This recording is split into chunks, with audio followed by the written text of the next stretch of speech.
Good morning, students. Today we are going to discuss about finance in planning and decision making.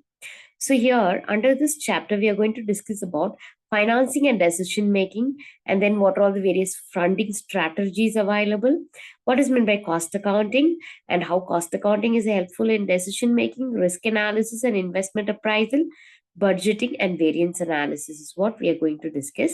But it will be difficult for us to discuss the entire chapter in one class. So, what are all the key aspects alone we'll discuss today?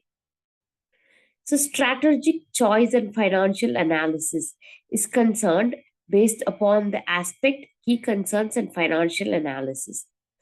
So, under this, there are various financial objectives of stakeholders.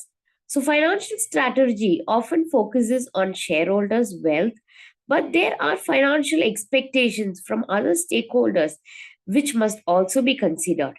It is generally accepted that the strategic objective of a profit seeking organization is the long term goal of maximizing the wealth of the owners, usually the shareholders of the organization.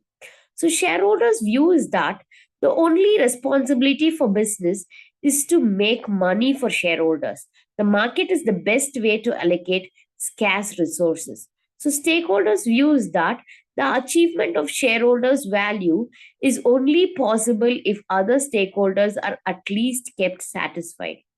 So, as far as the organizations are concerned, it's been allocated with tax authorities. I mean, stakeholders of the organization are tax authorities, lenders and bankers, customers, local community, competitors, pressure groups, suppliers, then customer protection and interest groups, government, trade unions, employees, managers, and shareholders.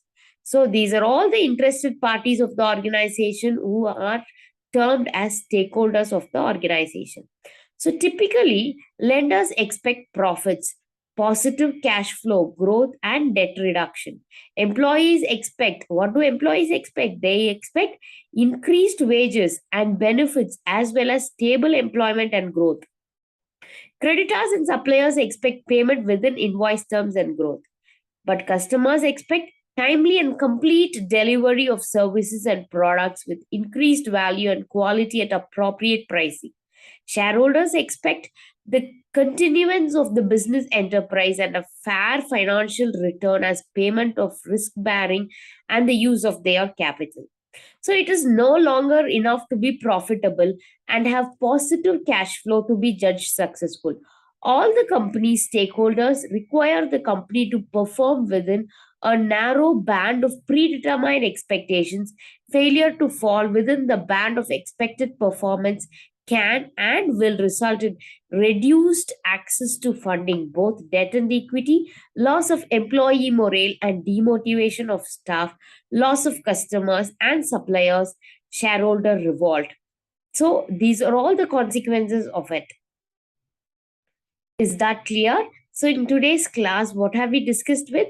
We have discussed with financial planning and decision making. So, in that, we have discussed about the financial objectives of the stakeholders, who are all the various stakeholders of the organizations, and typically what these stakeholders will be expecting out of the organization is what we have discussed in today's class. Thank you, students.